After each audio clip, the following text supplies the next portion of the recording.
Selamat malam Mbak Audrey, selamat malam kepada seluruh smart listeners dimanapun Anda berada. Semangat untuk berbuka puasa. Siap, Ya, silakan Mbak. udah warta kah hari ini Mas Ryan? Iya, tentunya memang dengan berbagai macam kesibukan pada hari ini, banyak aktivitas yang lumayan padat, tapi tetap saja kita harus bisa menjaga berbagai macam manajemen keuangan nih, kan yang tadi dibahas kan gitu ya. Ya, Oke. yes. Apalagi ini bentar lagi teh turun ya, Mas Ryan ya. Yes, betul. Jadi kita harus jaga lah ya investasi yang tepat seperti apa agar tidak terjadi seperti Elon Musk. Tadi kita sempat menyinggung ya bahwa ternyata harta kekayaan Elon Musk hilang sekitar 476 triliun dalam semalam, yaitu angka yang cukup besar. Tapi kalau di Elon Musk sendiri nggak kerasa karena dia tetap menjadi orang terkaya juga gitu. Tapi kalau di kita pasti terasa banget 100-200 juga kerasa. So, sebelum kita masuk ke situ Mas Ryan, kita mau update dulu kondisi pasar minggu ini seperti apa? Silakan, Mas Ryan. Ya, kita kan mulai dari hari ini, di mana hari ini dari bursa kita juga terkoreksi sebesar 0,79%. Dan meskipun dalam satu minggu sebenarnya kita dalam posisi yang bagus ya, karena kita dalam posisi yang positif, namun kita sudah mulai meninggalkan dari titik tertinggi mingguan itu sebenarnya sejak tanggal 6 Maret 2025. Jadi berangsur-angsur turun dan ini juga sejalan dengan market global ya berguguran karena ada salah satu statement dari Donald Trump. Donald Trump ini ada dua statement yang ingin saya highlight di minggu ini. Jadi yang pertama kekhawatiran masyarakat dunia ini karena dia bicara mengenai resesi. Di mana kayaknya kita tidak dalam posisi yang sudah membaik, tapi kok belum saja membaik, kok kita sudah dibayangi dengan statement kata-kata resesi dari Donald Trump, gitu ya. Lalu kalau kita bahas ya dari pergerakan harga mungkin emas kali ya, karena harga emas pada minggu ini juga bergerak cukup menarik ya, karena setelah hari ini mulai kembali rebound setelah 3 hari mengalami penurunan ya di level 2.912 di malam hari ini, Mhm. 2.912 US dollar per troy ounce ya seperti itu.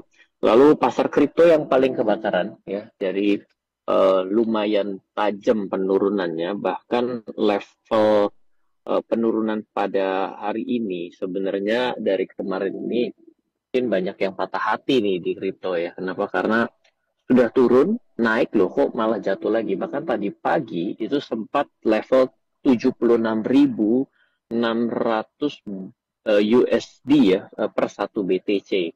Pada malam hari ini sudah kembali naik di level 81.447. Nah, saham-saham teknologi dan terutama saham yang di-highlight ya tadi bicara mengenai sahamnya Tesla yang menjadi bukan fundamental ya, basis utama kekayaan Elon Musk secara kepemilikan saham ya, itu Mhm. menggerus dari kekayaan Elon Musk ya. Jadi kalau misalnya banyak orang yang bilang begini ya, saya nggak bisa paham ya kenapa Elon Musk kok bisa naik bisa turun kekayaannya. Karena selama kita masih memegang portofolio dalam bentuk saham, dalam bentuk emas ya, pasti akan ada naik dan turun. Makanya Mhm. pada berita hari ini akibat penurunan Tesla, ya Tesla ini juga saya punya berita kedua yang ingin saya highlight yang mungkin akan menarik untuk malam hari ini kita lihat juga dari pergerakan harga saham di Amerika bahwa kalau kita melihat dari Elon Musk itu mengapa kehilangan 29 miliar US dollar gitu ya atau 476 triliun yaitu Mhm. disebabkan karena sahamnya mengalami penurunan. Oke. Nah, jadi kalau misalnya dibilang, saya mau terhindar 100% dari resiko penurunan bisa nggak? Bisa, tapi ya pastinya jangan pernah lupa ya. Kalau harga saham itu kan sama kayak harga emas. Bayangkan kalau harga emas turun 50%, ya kan turun juga.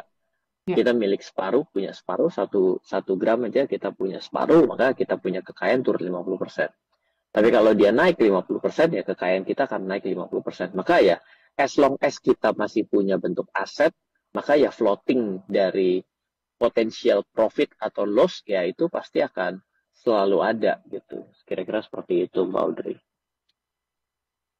Oke, oke. Nah, nanti kita akan berbincang lebih lanjut ya terkait dengan fenomena Elon Musk tadi, dan juga mungkin yang bisa kita praktekkan gitu dalam kita berinvestasi. Terlebih tadi kan kita sudah sebutkan juga ya, mungkin ada bonus ataupun ada THR yang akan Mhm. kita terima di bulan Ya. ini, sehingga kita bisa maksimalkan nih untuk investasi jangka panjang dan juga mungkin untuk tujuan-tujuan ke depan semua listeners yang sudah Anda cita-citakan. Selain satu ini, Elon Musk mungkin tidak akan kerasa banget ya sama Elon Musk, tapi kalau di kita mungkin 100, 200 atau bahkan sejuta, 2 juta itu kerasa banget ya kalau misalnya kita merasakan kerugian di portofolio kita. Lantas sebenarnya kalau dari kejadian ini, Mas Ryan, apa sih yang sebenarnya terjadi? Kenapa kok bisa dengan secepat itu ya saham ataupun hartanya Elon Musk itu turun drastis dalam satu malam? Silakan Mas Ryan. Ya, jadi kalau yang namanya penurunan harga saham, di mana kita masih memegang saham tersebut, apalagi seperti Elon Musk ya, yang memiliki saham di Tesla yang jumlahnya mayoritas seperti itu. Nah, ya sebenarnya bukan hanya dirasakan oleh Elon Musk, tapi dirasakan oleh semua investor ya, include Warren Buffett, Hmm, include Mark Zuckerberg, include dengan Jeff Bezos, dia juga akan merasakan portofolionya berkurang. betul. Misalnya dia punya saham itu 100 lembar dan di mana harga sahamnya saat ini tengah turun 10%, Mhm. ya otomatis ya akan terasa.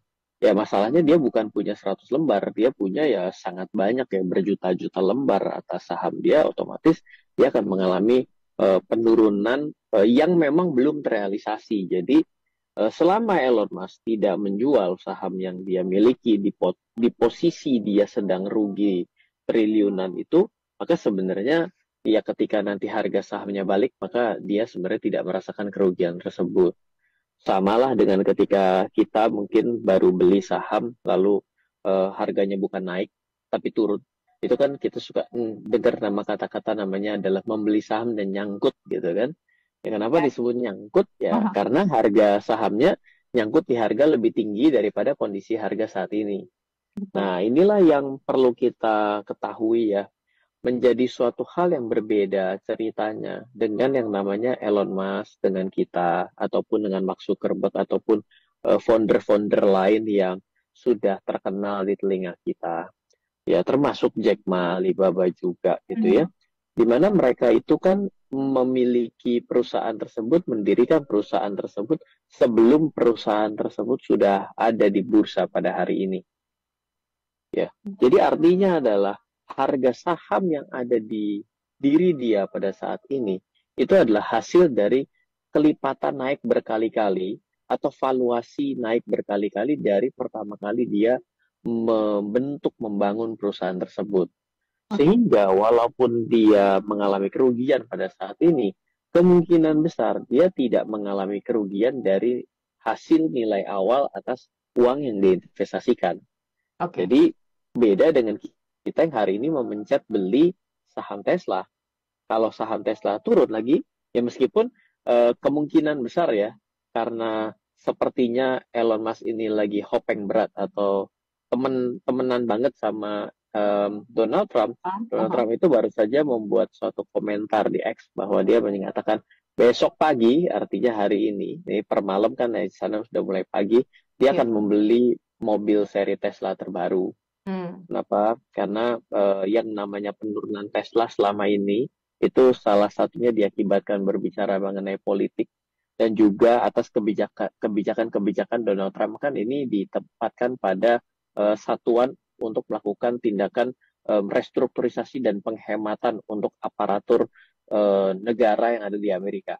Jadi Hmm. banyak pihak yang tidak suka dengan dia. Jadi terlepas kinerja perusahaan yang mungkin memang sedang tidak bagus, tapi ditekan juga dengan sentimen secara pandangan secara umum orang-orang yang tidak suka dengan dia, maka ya jangan heran kalau saham itu tertekan gitu. Jadi saham itu tidak tertekan kadang karena suatu fundamental things ya, pendapatan laba dan hutang yang dirilis, tapi juga bisa jadi karena pandangan publik. Ya, Hmm. misalnya contoh Oke. tiba-tiba ada satu mobil listrik tiba-tiba terbakar meledak dan menghasilkan api yang tidak mati selama 2 hari 2 malam misalnya Ya. begitu. Nah itu tiba-tiba bisa menekan seluruh harga saham mobil listrik ataupun saham pengembang ataupun produsen mobil listrik Yes. gitu. Nah, itu apakah ada hubungannya secara langsung terhadap penjualan selanjutnya? Bisa jadi ada. Ya. Tapi orang suka beraksi untuk saat ini langsung sikat aja. Seperti Hmm. itu. Oke, oke, oke. Dan pastinya mungkin fenomena-fenomena ini kalau kita apa ya, sebagai investor juga pasti ada terus ya Mas ya, pandangan dari luar lah, terus juga hal-hal lain yang membuat mungkin portofolio kita tuh ups and down seperti itu ya. Lantas kalau dari berkaca lah ya dari kasus yang dialami oleh Elon Musk sendiri, kita sebagai investor yang biasa gitu ya, harus apa nih Mas? Harus melihat lebih cerdas gitu ya, terkait dengan investasi yang kita pegang, diversifikasi kah atau apa Mas? Ya, ini menarik ya, berbicara seperti ini. Saya hampir lupa apa saya pernah cerita. Jadi Mhm. pertama tuh, kita tidak bisa mengambil role model yang salah dalam kita melakukan tindakan keuangan yang kita lakukan pada saat ini. Ya, Hmm, contoh ya, banyak orang yang mencoba untuk menyukai sosok Warren Buffett. Saya sangat suka. ya. Bahkan saya tuh berpikir bahwa saya ingin bisa setiap tahun ya, sayang sekali sudah tidak lagi ya. Warren Hmm, Buffett itu selalu membuat charity dinner di mana dia mau memilih 5 orang untuk bisa dinner sama dia. ya. Tapi itu biddingnya gila-gilaan, itu miliaran rupiah dan beliau memilih yang murah dari yang terendah dan yang tertinggi seperti itu. Jadi jangan salah nih, saya bukannya orang yang tidak suka dengan Warren Buffett gitu. Bahkan saya punya impian pengen bisa makan malam sama beliau. Mhm. Tapi ya tidak tercapai karena itu sudah tidak diadakan lagi. Dan yang kedua adalah harganya memang tidak masuk di kantong saya. Hmm, ya, ya, Nah, ya. eh, kalau kita lihat Warren Buffett adalah investor yang hebat sekali.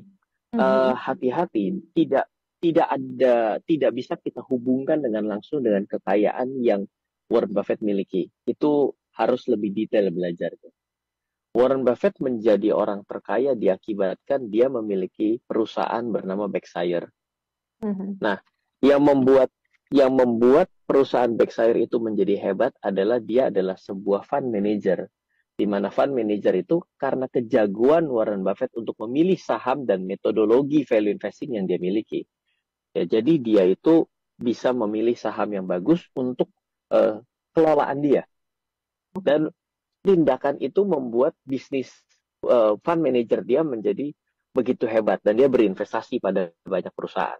Mhm. Dan salah satu perusahaan yang terkenal Geico Insurance ya, itu kan adalah perusahaan yang ada di bawah daripada Berkshire sendiri. Jadi Warren Buffett itu sebenarnya seorang pebisnis loh, Hmm, tapi dia pinter memvaluasi saham. oke. Nah, banyak orang yang hanya berhenti belajar bagaimana Warren Buffett memvaluasi saham Mhm. dengan value investingnya.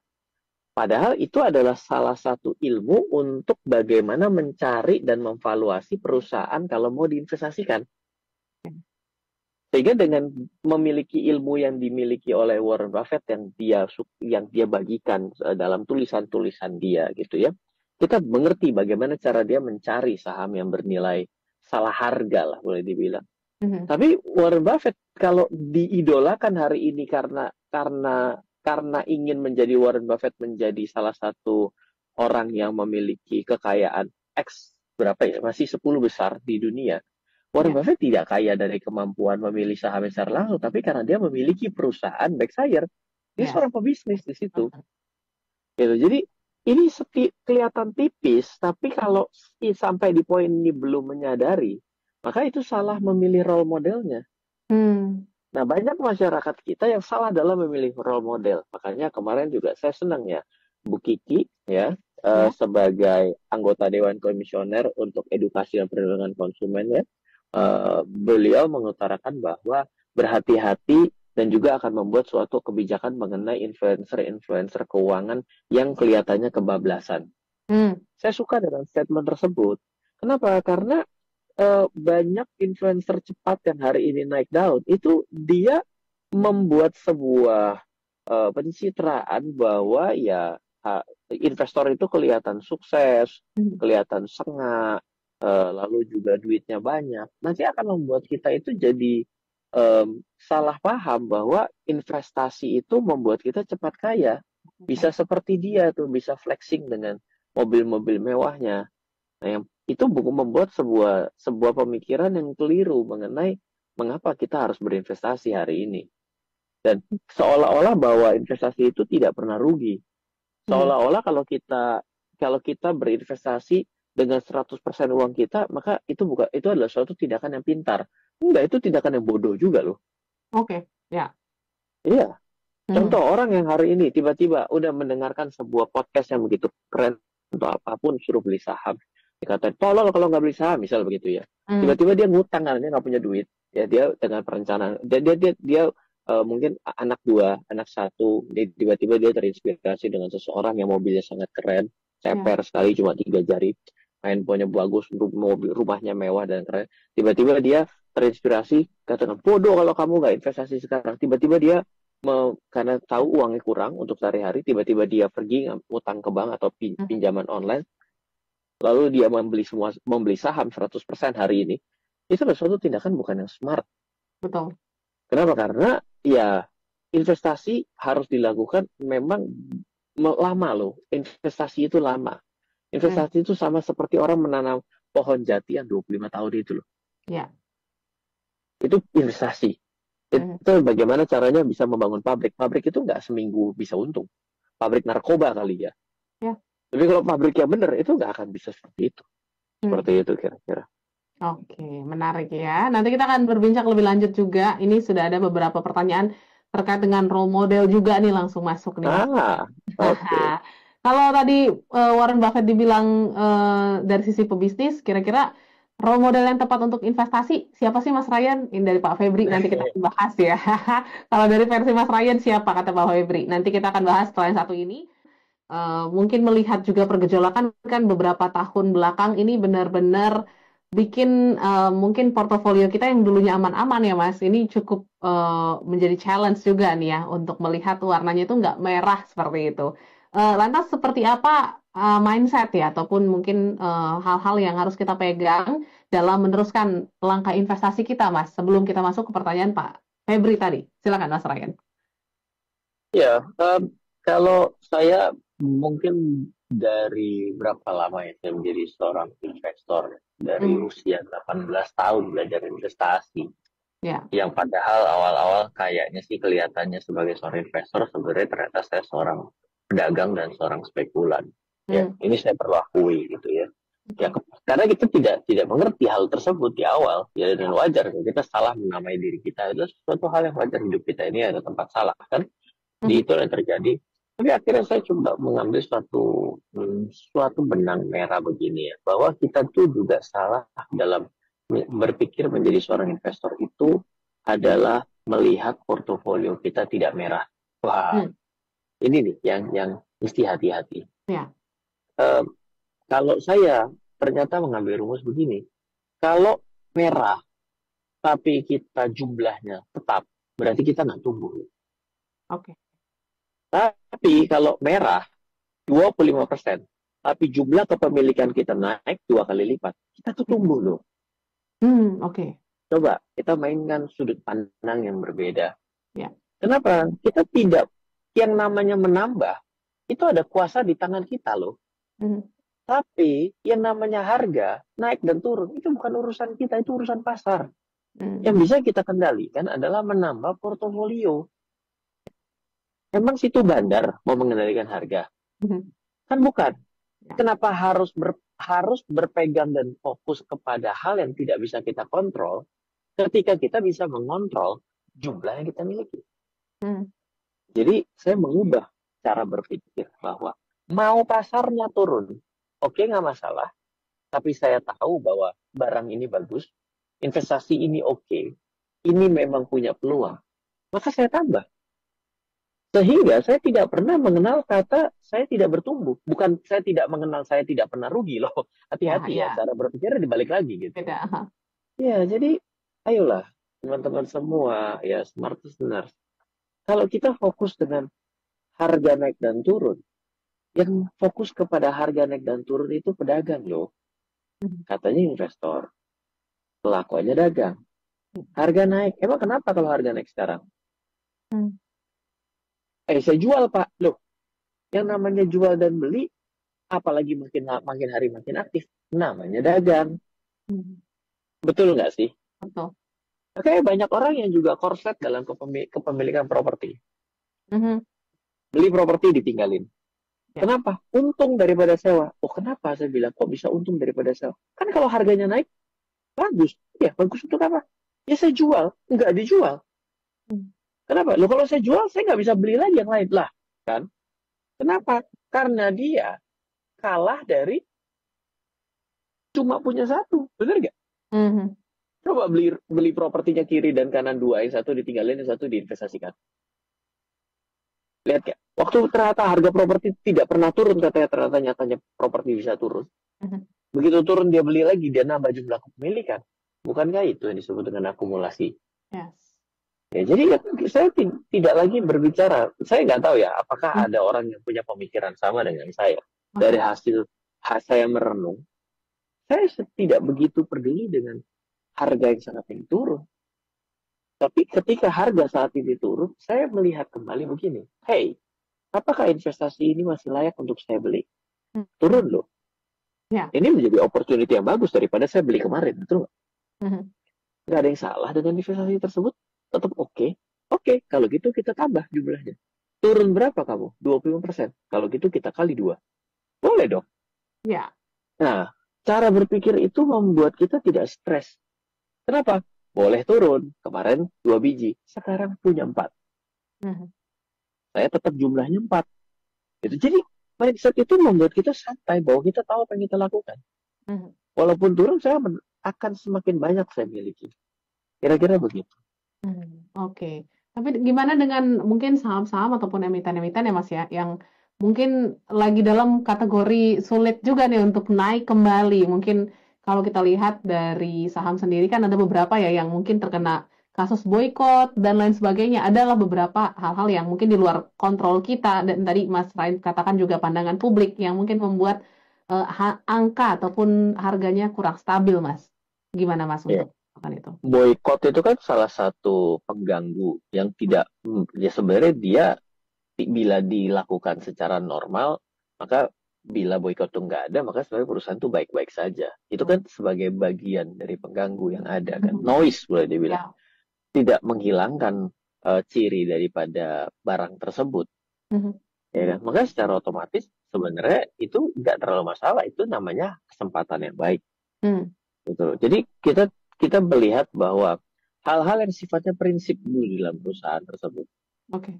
Jadi kita kembalikan lagi kepada prinsip dalam perusahaan tersebut. Perusahaannya itu kalau bicara mengenai prinsip dasar, nah tadi ini mau nyambung nih kalau ditanya mentor ya. Ya. Saya punya beberapa fundamental dalam melihat sebuah perusahaan yang bagus untuk diinvestasikan, apalagi ini kaidahnya ya saham ya. Ya Hmm.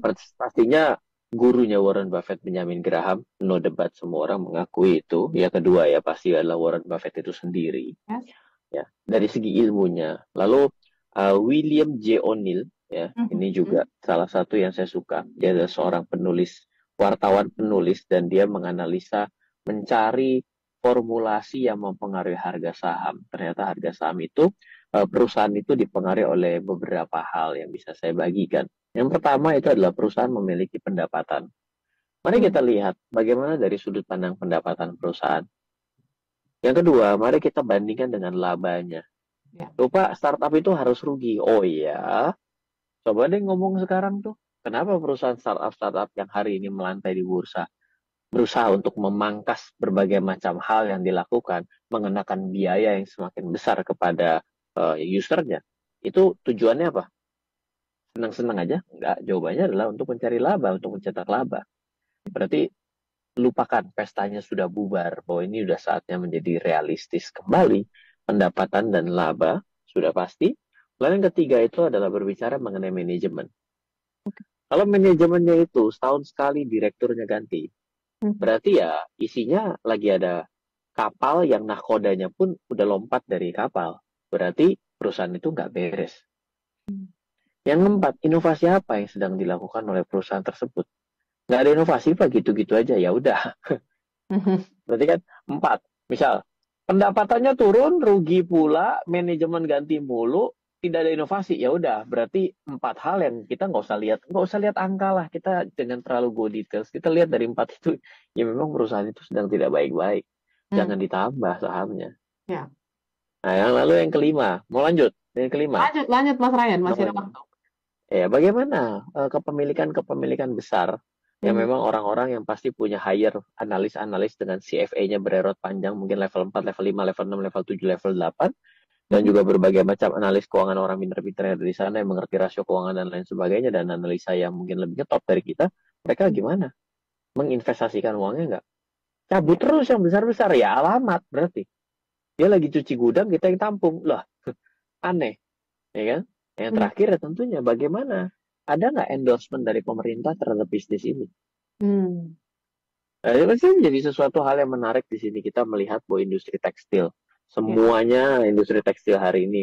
eh, Kemarin yellow alert ya, ketika Ya. dunia tech jatuh, Street Tech bilang, oh kami mau baik-baik aja, deng dong, deng dong, deng dong. Hari ini Pak Erick Thohir 11. pun turun tangan.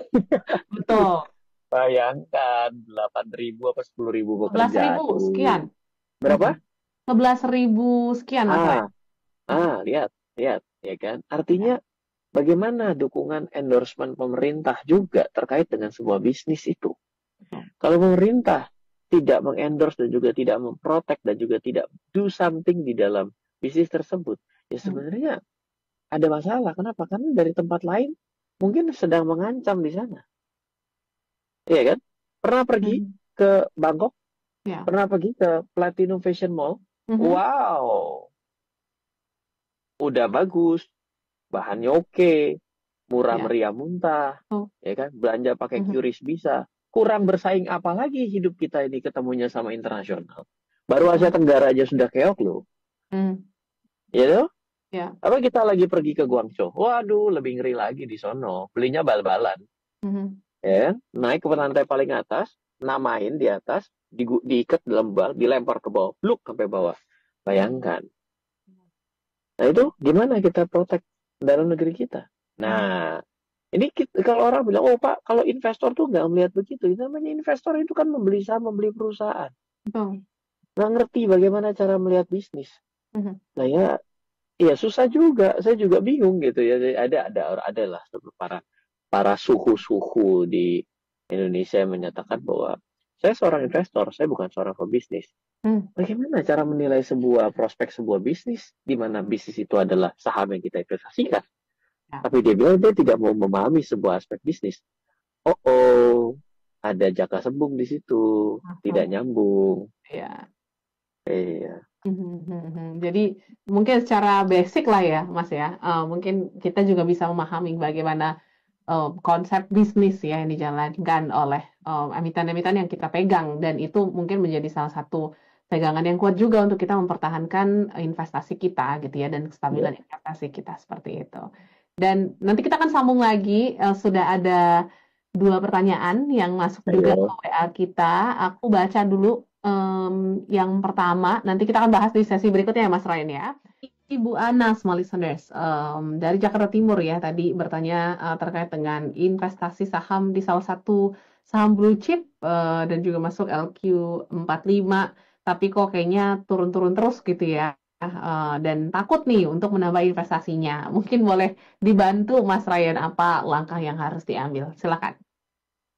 ya, saya coba lakukan pendekatan-pendekatan yang konvensional aja ya. Hmm. Jadi pertama, ketika kita melihat dia di LQ45 itu sebuah sortiran yang bagus ya. Karena kalau kita cari yang lain di luar LQ45 ya pasti akan perlu skill yang lebih jauh lah, boleh dibilang seperti itu. Nah, coba perhatikan beberapa hal ya secara rasio. Mungkin Bu Ana harus mulai familiar juga ada beberapa rasio keuangan yang bisa kita pakai untuk melihat perusahaan ini still oke nggak sih? Hmm. Coba lihat bandingkan dengan perusahaan sejenis yang ada di industri tersebut. Tapi tolong jangan bandingkan yang terlalu jauh ya. Ya. Contoh ya, kalau kita sebut-sebutan aja lah. Misalnya kita lihat ada 4 bank ya. Semua 4 bank besar ini juga sama-sama sedang turun. Betul. Bedanya adalah saham-saham yang perbankan yang masuk ke dalam Himbara itu ada tendensi bicara negatif yang kekhawatiran terkait dengan Danantara yang kita jadikan tema minggu lalu gitu ya. Betul. Itu noise-nya. Nah, Coba kalau membandingkan empat-empat ini kan memiliki kapitalisasi yang kurang lebih ya oke lah bersaing mereka. Makanya boleh dilihat cari satu rasio yang disebut dengan return on equity atau disebut dengan ROE. Pada akhirnya ROE yang besar, maka bila dibandingkan secara empat-empatnya itu maka kita akan menemukan ROE yang besar itu artinya dia masih leading. Jadi dia mampu mempertahankan keuntungannya dari pesaingnya. Ya. Itu menjadi suatu indikator utama bahwa pada akhirnya perusahaan itu, kompetisi itu harus bisa dimenangkan oleh dia, kalau tidak akan gebuk-gebukan harga. Ya, dan ROE yang besar itu memberikan suatu ciri bahwa itu ada sebuah loyalitas dari sebuah layanan barang dan jasa yang mereka jual ke kita.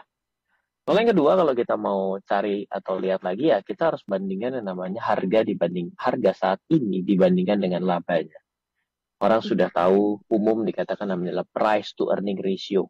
Di mana price to earning ratio itu kalau ditanyakan, Ryan, price to earning ratio itu angkanya yang bagus berapa? Ini adalah kesalahan cara orang berpikir selanjutnya melihat saham. Kalau dia bilang begini, price to earning ratio yang bagus kan 10. Kurang dari 10 maka bagus. Menurut saya itu adalah sebuah pernyataan yang tidak bisa digeneralisir. Pertama, balik modal setiap usaha itu tidak akan bisa sama. Jelas-jelas perusahaan dagang sama orang buka pabrik, nggak mungkin balik modalnya disamakan. Iya nggak sih? Apalagi perusahaan barang dengan perusahaan jasa. Masa mau dibikin sama? Nah, price to earning ratio itu kalau kita muncul angka 10, berarti kita dapat katakan, bila labanya stabil dan saya beli hari ini, maka saham perusahaan ini baru balik modal. Tapi belum balik ke tangan saya tuh uangnya. Itu 10 tahun. Kan? Harga dibandingkan laba. Harga misalnya 1000, labanya 200. Maka kan 1000 dibagi 200 kan 5. Berarti asumsi kita, bila laba perusahaan ini dalam 5 tahun ke depan stabil 200, 200, 200, 200, 200, maka saya baru break even atas uang yang saya bayar Rp1.000 itu. Ya. Dimana kita tidak pernah tahu tahun depan dan tahun selanjutnya itu berapa, kita nggak pernah tahu. Nah, berarti, dan juga belum tentu juga dibagikan keuntungannya ke kita loh. Yes. Karena laba belum tentu dibagikan, karena namanya dividen kalau yang dibagikan. Betul? Jadi, pertanyaan justru harus dibalik sekarang. Berapa rela uang yang kita bayar pada hari ini? Balik modal. Balik modal ya, bukan untung loh ya, balik modal. Ya. 8 tahun, Ryan. Ya udah, berarti gunakan price to earning ratio 8 menjadi benchmark buat kita. Itu namanya benchmark subjektif. Bodoh amat industrinya apa, pokoknya nggak 8 gue nggak ambil. 7 tambah oke. 5 mantep banget. Lalu bisa juga menggunakan metodologi yang lebih rasional. Ingat, ketika kita tidak membandingkan, maka kita akan subjektif. Kalau kita bandingkan, ya 4 bank. Ada 4 bank di Indonesia yang besar. Ada BCA, ada Mandiri, ada BRI, ada BNI, BRI, Mandiri, BCA. Ya sudah, lihat. Yang price to earning ratio-nya yang paling kecil yang mana? Mana yang return on equity-nya paling besar di antara semua keempat itu? Nah, itu menjadi lebih objektif daripada kita membandingkan ke diri kita sendiri. Gitu. Itu yang kedua. Mau tambah satu lagi? Boleh, tambah ya, ketiga. Namanya adalah price to earning growth. PEG, price to earning growth. Price to earning growth itu adalah per dibagi EPS growth. Wih, makin susah kan? Tadi kan sudah per tuh, price to earning ratio. Nah, sekarang kita tahu namanya tahun ini atau tahun depan harapan kita pasti laba itu tumbuh. Pasti. Nah, berarti kita mesti lihat bagaimana tren pertumbuhan labanya selama ini. Pertumbuhan lo ya, bukan labanya lo. Jadi kalau tahun ini 2, tahun depan jadi 4, atau tahun ini 4, tahun kemarin 2, berarti pertumbuhannya 100%. Nah, berarti pertumbuhan laba itulah kita cari gimana. Per yang tadi kita cari dibagi dengan EPS growth, namanya EPS growth, laba bersih per lembar saham yang dicari pertumbuhannya. Maka biasanya perusahaan-perusahaan itu yang memiliki nilai kurang dari 1 atau harus positif, tidak boleh minus, maka itulah perusahaan-perusahaan yang potensial ngebut.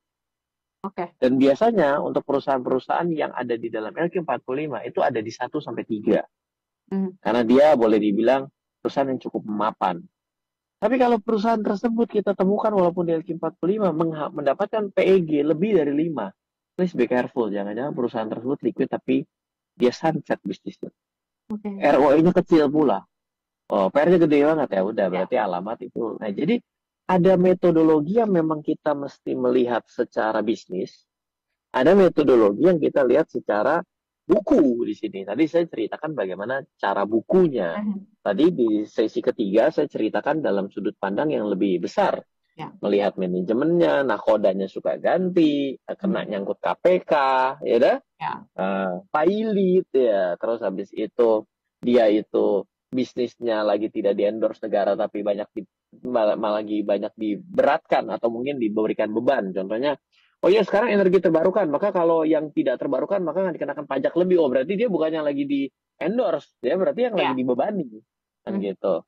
Nah, jadi ada banyak hal sebenarnya ya, dibilang banyak hal nanti investor jadi jiper dengar itu. Tapi Hmm. kalau memang ingin menjadi seorang yang sukses, memang harus menguasai lebih daripada satu hal kan, kayak gitu kan jadinya ya. Ya. Ya kira-kira gitu ya. Oh, oke. Mas Ryan, mungkin satu pertanyaan lagi ya. Ini semoga sempat ya. Boleh, Ini boleh. tidak ada namanya. Mau tanya terkait dengan cara dan tips untuk rebalancing portofolio. Mumpung bentar lagi dananya cair nih Mas Ryan. Nah, THR kan bentar ya, lagi cair katanya gitu supaya ini keren. bisa, bisa mencapai tujuan investasi. Silakan Mas Ini Ryan. keren. Ya, daripada ketika kapan ya THR cair saya udah mesti bayar utang. Nah, ini ciri-ciri agak keren. Saya mohon maaf yang dengar dan juga mendapatkan pernyataan saya tadi, tapi itu true dalam lubuk hati saya kurang mendukung yang kayak gitu. Yes, betul, betul. Ya, tapi ya pasti banyak yang melakukan itu, tapi ya saya kan. Nah, ini lebih keren karena THR cair mau buat investasi. Nah, bagaimana cara merebalancing? Ya, kembali lagi kita melihat dari aspek-aspek yang tadi ceritakan. Mhm. Ada yang sekarang lagi posisinya naik, tapi kok syarat-syaratnya seperti dia ini jenuh ya bisnisnya. Ya itulah yang harus di rebalancing pertama tuh itu sebenarnya. Oke. Banyak orang yang mau rebalancing adalah dari yang paling rugi. Ya boleh aja sih. Tapi kan yang paling rugi kan dia udah paling dalam.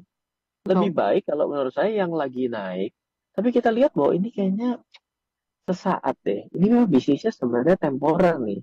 Kayak gini Hmm. nih cuma kenaikan akibat emosi saja. Contoh, farmasi Ya. kemarin tiba-tiba ketika COVID, ada perusahaan yang terendorse sekali dengan Mhm. adanya COVID Oke, dan ya. ternyata hari ini dia kalau nggak salah mau ke PKPU ya, mau dipilotkan. Ya. Ya, karena beban besar perusahaan tersebut farmasi itu itu ya sebenarnya waktu kemarin yang lagi naik kemarin yang lagi COVID itu saatnya cuci gudang. Kapan lagi bisa jualan dalam keadaan yang tinggi dan Betul. keadaan dia sebenarnya secara laporan keuangannya jelek. Iya, iya. Tertolong karena ada COVID aja gitu kan. Betul. Gitu. Mhm. Oke, itu sarannya ya untuk tidak ada namanya dari 08 sekian-sekian dengan ending 73 ya. Terima kasih banyak Iya, pertanyaannya. So mungkin iya. kita masuk ke kesimpulan ya Mas Lain karena tersisa 3 menit lagi. Lantas apa yang mungkin harus kita lakukan dan juga harus kita sadari dalam kita menjaga kestabilan investasi kita. Ini mungkin dalam apa ya investasi yang luas ya Mas Ryan. Silakan. Ya. Tidak ada investasi yang bagus. Mhm. Semua ada waktunya bagus. Ya. Setiap investasi ada masanya, setiap masa ada investasinya. Yang Mhm. pertama.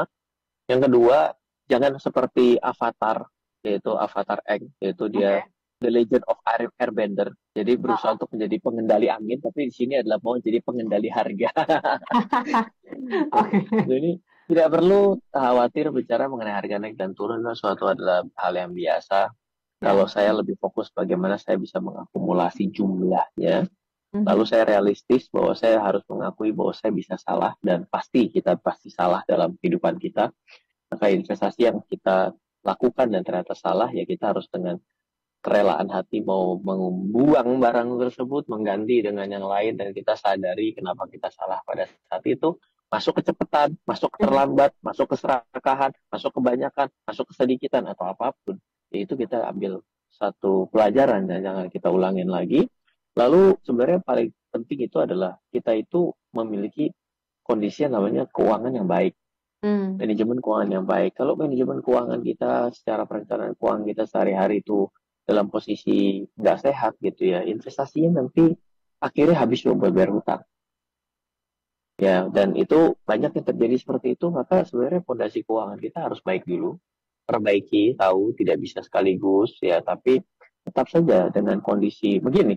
Saya olahraga kalau saya tuh badannya sakit percuma, atau ternyata saya tidak dalam kondisi yang oke untuk olahraga. Olahraga bukan membuat saya sehat, Mhm. olahraga malah membuat saya sakit, ya kan? Ada Ya, orang yang nggak pernah olahraga tiba-tiba ikut nepok bulu apa badminton, dung ya, ya, langsung kena jantung. betul. Karena dia memulai dengan hal yang sudah salah, bermasalah, dan dia tiba-tiba berusaha untuk membenari pada saat itu. Bukan jadi tambah benar, tapi saat kita harus tata dulu, gitu. Kira-kira seperti itu. Yes, semoga insight ini smart listeners bisa menjadi evaluasi juga untuk kita ya, yang mungkin selama ini Sama-sama. asal invest-invest aja gitu ya Mas, tanpa mungkin ya tadi melakukan rebalancing dan juga evaluasi. Semoga momen ini bisa Anda gunakan smart listeners sebaik mungkin dan bisa mencapai tujuan-tujuan investasi kita. So thank you Mas Ryan Amin. insight-nya malam Siap. ini. Hati-hati di jalan, semoga sampai rumah Yes. dan Baik. tepat waktu ya.